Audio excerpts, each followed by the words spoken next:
So you've already heard the history of Petra, and this was the Edomite capital of Esau and his descendants, the Edomites. If you remember the story in the book of Genesis, when Esau departs from his brother Jacob, him and his people dwelt in this very area where we're at right now. If you read Genesis chapter 36, verses 1, 8, and 9, it said, "Thus dwelt Esau in Mount Seir." Esau is Edom. So that's where we are right now. Now, when we go further down that way, if you want to continue to walk, you will see the area of where the capital of Mount Seir would have been. That would have been straight down this way over here. Okay? So that was their main capital. Now, they dwelt here for centuries. But there was an interesting prophecy that the Jewish prophet Obadiah gave against this very place. Now, the problem with the Edomites is that, number one, they were a cruel, vicious people. This is the rose-red city of Petra, or Edom. There was only one way in, and there was only one way out. And you just came in through that only entrance. That was through what was called the Siq. S-I-Q, the Siq. Siq is Arabic for a large, narrow door. There was only one way in, there was only one way out. The problem with the Edomites is that whenever caravans were coming by this way, they would attack those very caravans. And then they would rob them, run back into the safety of the sea. It was impossible for any other foreign power to try to conquer this very place, because you had Edomites up here on the mountains that would throw rocks and cannonballs and hot oil and stuff like that down. So it was impossible to conquer this place. And because it was impossible to conquer Edom, they got arrogant about it. They got prideful about it. Then God calls on the Jewish prophet Obadiah to pronounce judgment on this very place. You might remember it in Obadiah, verses 3 and 4. I'll quote it to you. "The pride of thine heart hath deceived thee, thou that dwellest in the clefts of the rock, whose habitation is on high, who saith in his heart, who shall bring me down to the ground? Though thou make thy nest among the stars, and though thou make thy hills on the mountains, yet I will bring you down, says the Lord." Now, when did God bring the Edomite capital down? It was in the 4th century BC. A nomad group from Arabia, or today Saudi Arabia, called the Nabateans. What you see behind me right here, this 5-story high treasury, was made by them. Everything that you see over here, all the rock carvings, everything, came from the hands of the Nabateans. There was somewhat of a peace treaty, if you will, between the Edomites and the Nabateans. The Edomites invite the Nabateans here to Petra, and they had a major banquet going on. But unbeknownst to the Edomites is that these guys were hiding swords underneath their cloaks there. So they're coming in, they're sitting down, and they have a banquet like you've never seen before. Right in the middle of the banquet, the Nabateans draw out their swords, and they start slicing and dicing. And they were killing many, many, many Edomites. Those surviving Edomites run out of this very seat to the very end. They turn left from that seat where we came into. They turn west, and they go over into southern Judea. The moment they ran over into southern Judea, their names changed from Edom to Idumea. Sound familiar? Idumea.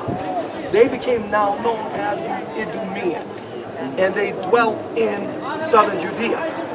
But when the Romans destroyed the temple in the year 70 AD, the Jews were scattered to the 4 corners of the earth. The Edomites, or Idumeans, fled north to a place called Bosnia. And they settled there in Bosnia until World War II breaks out. Now I'm going to fast forward here a little bit, okay?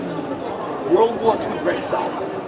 One of the highest ranking Islamic clerics in the Middle East, Hajj Ahmad al-Hussein, was invited by Adolf Hitler to come to Germany to sit down to devise a way how they can destroy the Jewish people. So Hajj Ahmad al-Hussein goes to Germany, sits down with Adolf Hitler. As a matter of fact, you were in Yad Vashem. Did you not see the picture of Hajj Ahmad al-Hussein and Adolf Hitler sitting down? Did any one of you see that at Yad Vashem? Did you see that? They were divided. Hitler said this to Hajjmat al-Hussein. We will kill the Jews in Europe. I want you to go to Bosnia, gather a large Arab army, bring them down to the Middle East. You kill the Jews in the Middle East, we'll kill the Jews here in Europe. And by the way, Hajjmat al-Hussein had a nephew. His name was Yasser Arafat. Now, the Edomite family tree begins right here at Petra, okay? Esau is the father of the Edomites, Genesis 36, verses 1, 8, and 9. Okay? Esau had a grandson mentioned in Genesis 36, verse number 12. His name is Amalek. Remember Amalek? Father of the Amalekites. He was the grandson of Esau. And then when you go to 1 Samuel chapter 15, we have Agag, the Amalekite. He's a descendant of who? Amalek, who's the grandson of Esau, the father of the Edomites. Now remember, it was the Jewish prophet Samuel who hewed Agag in pieces before the Lord in Gilgal. Then when you get to Esther, chapter number 3, remember we all know about the book of Esther. Who was it that tried killing every Jew in Persia in the book of Esther? Haman. Now Haman was called Haman, the son of Hammedatha, the Agagite, which means he was the descendant of who? Agag, in verse 15 that Samuel killed. Agag was the descendant of Amalek, Esau's grandson, Genesis 36:12. Amalek, is it just me, or do we see an Edomite family tree here? But then Haman had a great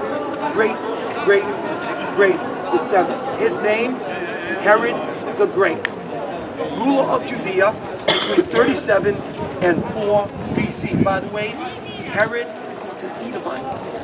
His father Antipater ruled this very area. Of course he was not. And it was Herod who was a puppet of Rome. He was called Herod the Great. Why? Because he was a great guy?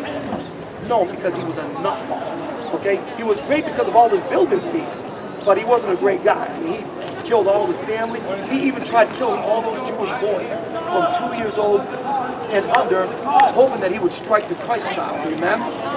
But then, we have the people today.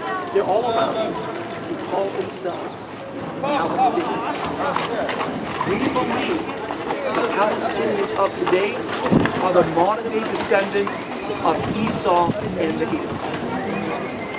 And just as the Edomites tried to kill the Jews and say, we're going to take your land, their modern day descendants are saying the same thing today. We want to kill you and we want to take your very land. So let's go by the Edomite family tree quickly. Esau, Amalek, Agag. We have Agag. Then we have, you're breaking my concentration. That's all right. I don't understand. Okay. Oh, you're breaking my concentration. Let's do it again. All right. We have we have Esau. Amalek. Then we have Amalek. Then we have Agag. And then we have Haman.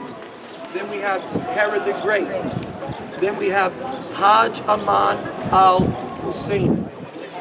Yasser Arafat. And who are left today? Palestinians of today.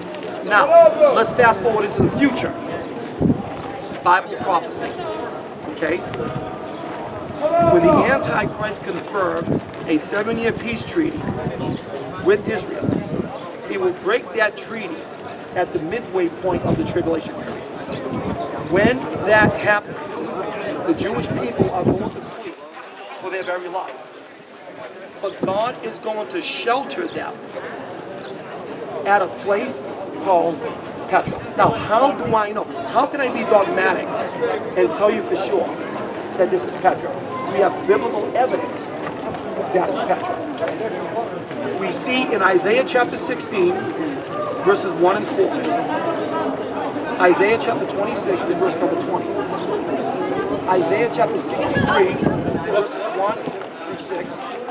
Revelation 12:6 and Revelation 12:14. All tell us this will be the place where God will feed and shelter the Jewish people for the last half of that 7-year period that we call the tribulation period.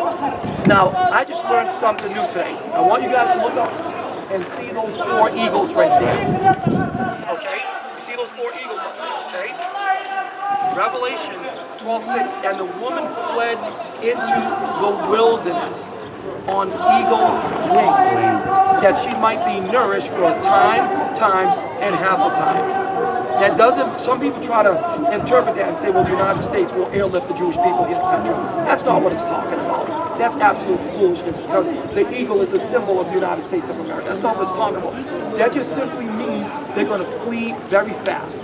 They're going to flee swiftly to this very place. By the way, God is also symbolic of the eagle in the Old Testament, and always protecting the Jews and sheltering them. He's going to do the same thing here at the midway point of the tribulation period, when the Antichrist breaks that peace treaty with them. And it's interesting that there are 4 eagles that are up there. I'm not trying to make a connection here. I'm just saying I think that's very, very interesting. But the woman fled into the wilderness, where she has a place prepared of God, that they should feed her there 1,260 days. Well, folks, 1,260 days, that is 3.5 years. Then in Revelation 12:14 says, and the woman fled, and the woman flees like on eagle's wings into the wilderness. Well, we're in the wilderness right now. We're in Petra, and this is going to be the place where God will shelter them. But when Jesus comes back at his second coming, at the end of the tribulation period, he's coming back here to get those Jews. And then he's going to bring them back to Jerusalem, where in Zechariah 14:4 says his feet will touch the Mount of Olives. Let me end off with this. When Jordan and Israel signed the peace treaty in 1994, they started interviewing Israelis on the streets of Jerusalem. And this is what they said. The question was posed this way. Now that Jordan and Israel has a peace treaty, what is the first thing that you would like to do in Jordan? 85% of Israelis said, we want to visit Petra. We want to go to Petra. This will be the case, folks, at the midway point of the tribulation period, where God will shelter them here for the last 3.5 years of the tribulation period. So you are standing in a place where one day, folks, Bible prophecy will be fulfilled. So folks, take it all in as you are here at Petra. We're going to meet our tour guide right over there in that very corner. All right.